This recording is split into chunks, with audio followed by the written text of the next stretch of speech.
കൃഷ്ണ ഗുരുവായൂരപ്പ ശരണം. ഗുരുവായൂരപ്പൻ്റെ ഉച്ചപൂജ കഴിഞ്ഞു, കളഭാലങ്കാരം കഴിഞ്ഞു, നട തുറന്നു കേട്ടോ. അപ്പോൾ നമുക്കെല്ലാവർക്കും ഗുരുവായൂരപ്പനെ കാണാനായിട്ട് പോകണ്ടേ? എല്ലാവരും വരൂ. ഗുരുവായൂരപ്പൻ്റെ ചതുർബാഹുവായ വിഗ്രഹത്തിൽ ഇന്നിപ്പോൾ ഏത് രൂപത്തിലാണ് ഭഗവാൻ ഭക്തരെ കാണാനായിട്ടിരിക്കണതെന്ന് അറിയില്ല. കളഭം കൊണ്ടുള്ള അലങ്കാരേ അമ്പാടിയിലെ ആണോ അതോ മറ്റേതെങ്കിലും രൂപത്തിലാണോ എന്നും അറിയില്ല. നമുക്ക് പോയി നോക്കാം. ഇന്നിപ്പോൾ വലിയ തിരക്കൊന്നുമില്ല. നമുക്കെന്തായാലും ആദ്യം തന്നെ കിഴക്കേ നടയിൽ വന്നിട്ട് മഞ്ജുളാലിനെ ഒന്ന് പ്രദക്ഷിണം വെച്ച് വരാം. അങ്ങനെ വന്ന് അത്തിമര ഗണപതി ക്ഷേത്രത്തിൽ വരാം. അവിടെ വന്ന് ഒന്ന് നന്നായിട്ട് തൊഴാം. 4 ഭാഗത്തുനിന്നും നോക്കിയാൽ സുഖമായിട്ട് കാണാൻ പറ്റും. വിഘ്നങ്ങളൊക്കെ അകറ്റാനായിട്ട് പ്രാർത്ഥിച്ച് ഏത്തൊക്കെ ഇട്ട് വേണമെങ്കിൽ മുട്ടൊക്കെ അറുത്ത് നമുക്ക് പോരാം. അത് കഴിഞ്ഞ് നമ്മളിങ്ങനെ നേരെ വന്ന് ഗോപുരവാതിൽ കടന്ന് അകത്തേക്ക് വരിക. അകത്തേക്ക് വരുമ്പോൾ കൊടിമരം കാണാം. അതേപോലെ ആ വലിയ ബലിക്കല്ലും അതിൻ്റെ മുകളിലേക്ക് നോക്കിയാൽ ഗജരാജൻ കേശവൻ്റെ 2 കൊമ്പുകൾ സ്വർണം കെട്ടിയതിങ്ങനെ കാണാം. അതിന് നടുക്ക് ലക്ഷ്മി ദേവീനെയും ഒക്കെ കണ്ട് നമ്മളങ്ങനെ തൊഴുത് നേരെ വാതിൽപ്പടി അങ്ങോട്ട് കയറുകയാണ്. അങ്ങോട്ട് കയറുമ്പോൾ ഇടത്തെ സൈഡിലേക്ക് നോക്കിയാൽ ആ ചില്ലിൻ്റെ കൂട്ടിൽ കിടാവിളക്ക് ഇരുന്ന് കത്തുന്നത് കാണാം. അതേപോലെ പീഠം കാണാം. മേൽപ്പത്തൂരിൻ്റെ ആ പീഠമാണ്. അതേപോലെ വലതേ സൈഡിൽ ആദ്യത്തെ തൂണ് നോക്കിയിട്ട് നരസിംഹാവതാരം കാണിച്ചു കൊടുത്തു എന്ന് പറയപ്പെടുന്ന ആ തൂണ് നോക്കിയിട്ടൊന്ന് സ്മരിച്ച് നമ്മൾ ഭഗവാന്റെ ശ്രീലകത്തേക്ക് ഇങ്ങനെ വരാം. ശ്രീലകത്തേക്ക് ഇങ്ങനെ നോട്ടം അയക്കുമ്പോൾ എന്തൊരു രസമാണെന്നറിയോ? അവിടെ വളരെ മനോഹരമായിട്ടുള്ള കാഴ്ചകളാണ്. ആകെ പ്രകാശം തന്നെയാണ്.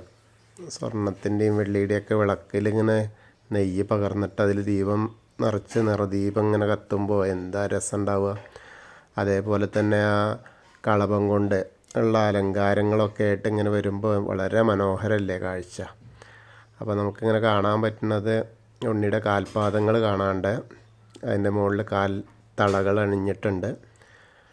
പട്ടുകോണ കൊടുത്തിട്ടുണ്ട്. അങ്ങനെ അരമണി അങ്ങനെ കാണാണ്ട് കിങ്ങിണി ഇങ്ങനെ കുറച്ച് ഞാന്ന് കിടക്കുന്നുണ്ട്. അതേപോലെ മുകളിലേക്ക് ഇങ്ങനെ നോക്കി വരുമ്പോൾ കുഞ്ഞ് കുമ്പയൊക്കെ നന്നായിട്ട് വീർത്തിരിക്കുന്നുണ്ട് കേട്ടോ. എന്താ വെച്ചാൽ നേദ്യമൊക്കെ കഴിച്ചിട്ടേ നല്ല വൃത്തിയായിട്ടിരിക്കുക. യശോദാമ്മ അവിടെ നിന്നും കൊടുത്തിട്ടുണ്ടാവും. അതൊക്കെ കഴിച്ചങ്ങനെ കുഞ്ഞു കുമ്പയൊക്കെ വീർത്ത് ഇങ്ങനെ ഇരിക്കുന്ന പൊന്നുണ്ണിയാണ് നിൽക്കുകയാണ്. അങ്ങനെ മുകളിലേക്ക് ഇങ്ങനെ നോക്കി വരുമ്പോൾ മാങ്ങാമാല, ഒരു വളയം പോലത്തെ മാല, ഒരു പതക്കം പോലത്തെ മാല, അതേപോലെ കൈവളകൾ തോൾവളകളൊക്കെ അണിഞ്ഞിട്ടുണ്ട്. കയ്യിൽ എങ്ങനെ വെച്ചാൽ വലത്തെ കയ്യിൽ വെറുതെ അല്ല വെണ്ണ ഉരുളയാണ്.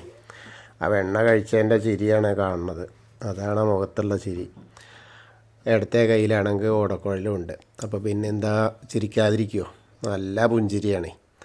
നന്നായിട്ടുള്ള ചിരിച്ചുകൊണ്ട് ഇങ്ങനെ മയക്കി നിൽക്കുകയാണ് ആ ഉണ്ണി. ആരൊക്കെ എന്തൊക്കെ വിഷമമുണ്ടെങ്കിൽ അതൊക്കെ ആ ചിരിയിൽ അങ്ങോട്ട് അലിഞ്ഞില്ലാതെയാവും. ആ ഒരു മയക്കിയ ചിരിയാണ്. എത്ര ആളുകൾ വന്നാലും വേണ്ടില്ല അവരൊക്കെ തൻ്റെ ആ സ്വതസിദ്ധമായ ചിരിയിൽ അങ്ങോട്ട് സമർപ്പിക്കുകയാണ് എല്ലാവരുടെയും വിഷമങ്ങളൊക്കെ. ആ ഒരു കാഴ്ചയാണ് നമുക്ക് കാണാനുള്ളത്. അങ്ങനെ നോക്കിയാൽ അങ്ങനെ കുറച്ച് നേരം ഇങ്ങനെ നോക്കിയാൽ ആ ചിരിച്ച് നമ്മളോട് വർത്തമാനം പറയുന്ന പോലെയൊക്കെ നമുക്കിങ്ങനെ തോന്നും. അങ്ങനെ കണ്ട എന്ത് രസമാണെന്നറിയോ?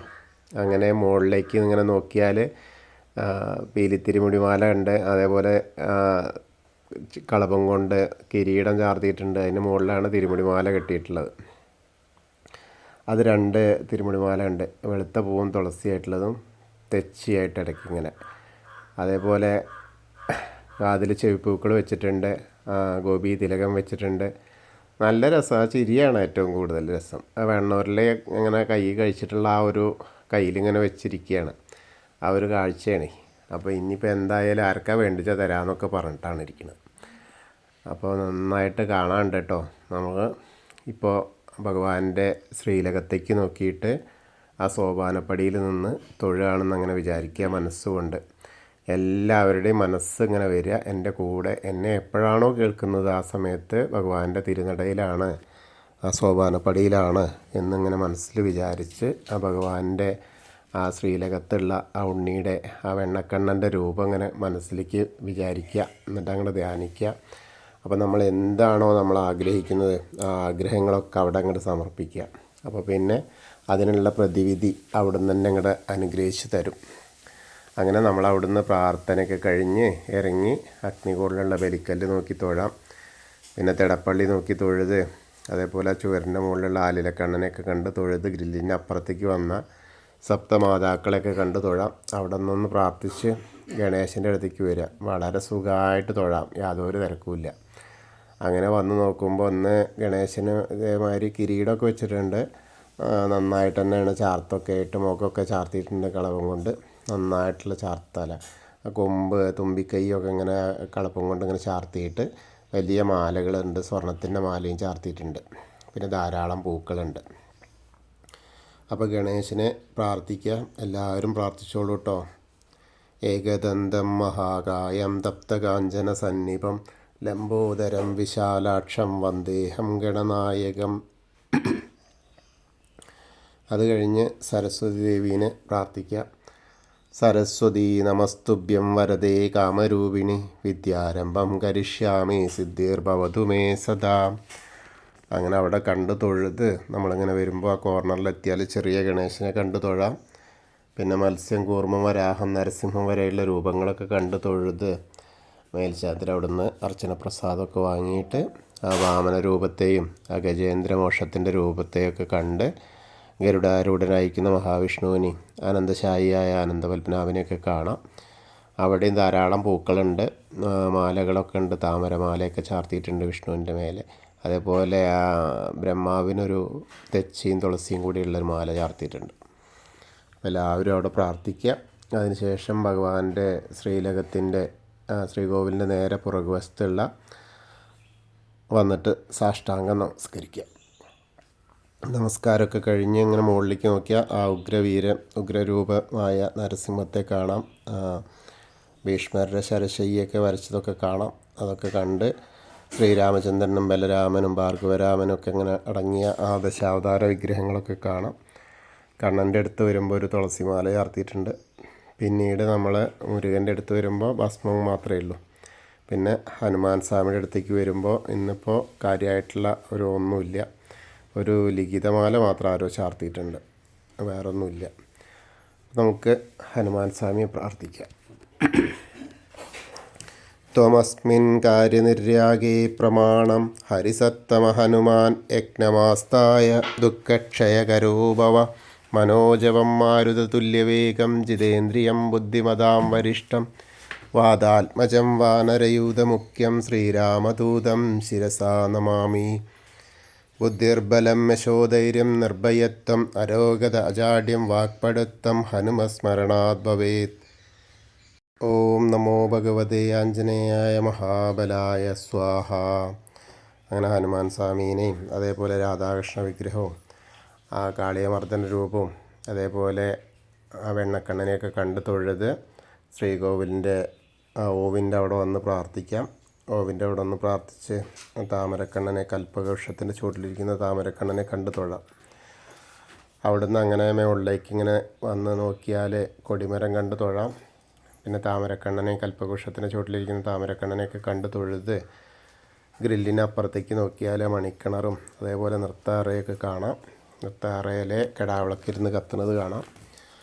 പിന്നീട് അവിടുന്ന് ഇങ്ങനെ നമ്മൾ വന്ന് കാണുന്നത് ആ കുറൂരമ്മേനെയും നാരദരെയും വസുദേവരെയൊക്കെ കണ്ട് അതേപോലെ മേൽപ്പത്തൂരിനെയൊക്കെ കണ്ട് തൊഴുത് വടക്കേ നടയിൽ കൂടെ പുറത്തേക്ക് വരിക.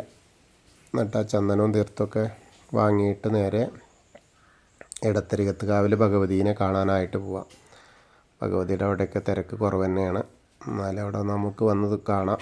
അപ്പോൾ നോക്കുമ്പോൾ എന്താ ഗോളകയാണ്. ബാക്കി ഇങ്ങനെ മുകളിലൊക്കെ ധാരാളം പൂക്കളുണ്ട്. അപ്പോൾ ഭഗവതീനെ പ്രാർത്ഥിക്കുക കേട്ടോ. സർവമംഗളമാംഗല്യേ ശിവേ സർവാർത്ഥസാധികേ ശരണ്യേ ത്രയംബകേ ഗൗരി നാരായണി നമസ്തുതേ. അങ്ങനെ അമ്മയെ കണ്ട് തൊഴുത് ആ കോർണറിലേക്ക് എത്തിയാൽ അവിടെ നിന്നിട്ട് വടക്ക് പടിഞ്ഞാറ് ഭാഗത്തേക്ക് തിരിഞ്ഞ് നിന്ന് മമ്മിയൂരപ്പനെ മനസ്സിൽ വിചാരിക്കുക. നമശിവായ നമശിവായ നമശിവായ എന്നുള്ള പഞ്ചാക്ഷരി മന്ത്രം ജപിക്കുകയും ചെയ്യുക. അപ്പോൾ നമ്മൾ മമ്മിയൂർ പോയി ദർശനം കിട്ടിയ പോലെയോ. അതിനുശേഷം നമ്മളിങ്ങനെ കൊടിമരത്തിൻ്റെ അവിടെ വന്നിട്ട് ഒന്നുകൂടി ഭഗവാന്റെ ശ്രീലകത്തേക്ക് നോക്കിയിട്ട് ആ വെണ്ണക്കണ്ണനെ കണ്ടു തൊഴാം. അങ്ങനെ കൂത്തമ്പലത്തിൻ്റെ അവിടേക്ക് വന്നാൽ ആ കിടാവിളക്ക് കാണാം. അതും കണ്ട് തൊഴുത് അയ്യപ്പസ്വാമിയുടെ അടുത്തേക്ക് വരിക. അയ്യപ്പസ്വാമിയുടെ അവിടെ ഒന്നും യാതൊരു വിധ തിരക്കുമില്ല, സുഖമാണ്. അവിടെ അങ്ങനെ നോക്കുമ്പോൾ കിരീടമൊക്കെ കാണാനുണ്ട്. നല്ല കിരീടം വെച്ചിട്ടുണ്ട് സ്വർണത്തിൻ്റെ. അതേപോലെ സ്വർണത്തിൻ്റെ മാല ചാർത്തിയിട്ടുണ്ട്, കാതിലൊക്കെ ചാർത്തിയിട്ടുണ്ട്, ഗോപീതിലകം തൊട്ടിട്ടുണ്ട്. ധാരാളം പൂക്കളുണ്ട്.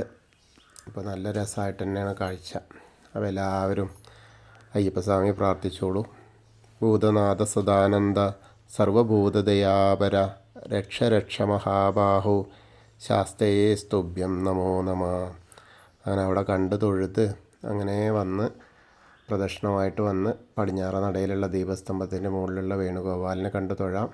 പിന്നീട് നമ്മൾ കാണുന്നത് കൊടിമരത്തിൻ്റെ മുകളിലേക്ക് നോക്കിയാൽ ഗരുഡധ്വജനെയും കണ്ട് തൊഴുത് നേരെ പടിഞ്ഞാറ് നടയിൽ കൂടെ പുറത്തേക്ക് വരിക. പുറത്തേക്ക് വന്ന് നേരെ രുദ്രതീർത്ഥ കുളത്തെ ഒന്ന് പ്രദക്ഷിണം ചെയ്യാനായിട്ട് വരിക. അങ്ങനെ വരുമ്പോൾ നടുക്കുള്ള കാളിയമർദ്ദന രൂപിയെ കണ്ട് തൊഴാം. പിന്നീട് നമ്മൾ കാണുന്നത് നാരായണാലയത്തിലേക്ക് വന്ന് പൂന്താനം തിരുമേനി പൂജിച്ചിരുന്ന ആ കണ്ണൻ്റെ വിഗ്രഹം കണ്ട് തൊഴാം.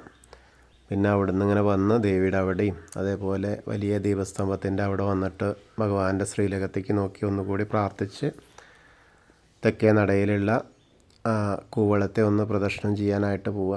അങ്ങനെ പ്രദക്ഷിണം ചെയ്യുമ്പോൾ മഹാദേവനും പാർവതി ദേവീനെയും ഒക്കെ മനസ്സിൽ വിചാരിക്കുക. അപ്പോൾ നമ്മൾ ഇന്നത്തെയും ഗുരുവായൂരപ്പൻ്റെ ഉച്ചപൂജയും കളഭാലങ്കാരമൊക്കെ കണ്ടു തൊഴുതു. എല്ലാവർക്കും ഗുരുവായൂരപ്പൻ്റെ അനുഗ്രഹം ലഭിക്കും.